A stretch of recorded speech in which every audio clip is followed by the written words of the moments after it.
ఎవడ్రా అమ్మేది, ఎవడ్రా కొనేది? విశాఖ ఉక్కు ఆంధ్రుల హక్కు. వైజాగ్ స్టీల్ ప్లాంట్ ను ప్రైవేటీకరిస్తే ఊరుకునేది లేదు. ప్రజల బలిదానాలతో ప్రారంభమైన విశాఖ ఉక్కును కార్పొరేట్ శక్తుల చేతుల్లో పెడతారా అంటూ విశాఖలో బుధవారం నిర్వహించిన ఉత్తరాంధ్ర ప్రజా ర్యాలీకి భారీ మద్దతు లభించింది. విశాఖ ఉక్కు రక్షణకు ఉత్తరాంధ్ర అంటూ జెండాలు రెపరెపలాడాయి.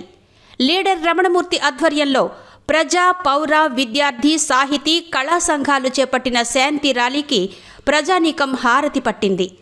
డాబా గార్డెన్స్లోని అంబేద్కర్ విగ్రహానికి విశాఖ రైటర్స్ అకాడమీ అధ్యక్షులు, లీడర్ సంపాదకులు, ఉత్తరాంధ్ర ప్రజా సంఘం కన్వీనర్ వివి రమణమూర్తి సహా ప్రముఖులంతా నివాళులర్పించి పాదయాత్ర ర్యాలీకి శ్రీకారం చుట్టారు. ఎల్ఐసి భవనం, ద్వారకానగర్, సంగం శరత్, ఆర్టీసీ కాంప్లెక్స్, ఆసిల్మెట్ట కూడలి మీదుగా జీవీఎంసీ ఎదుట ఉన్న గాంధీ విగ్రహం వరకు శాంతి ర్యాలీ సాగింది.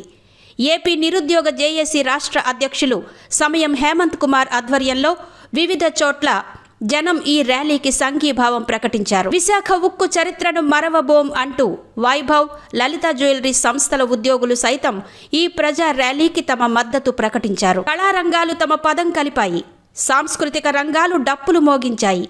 ప్రజా సంఘాలు ఆడి పాడాయి.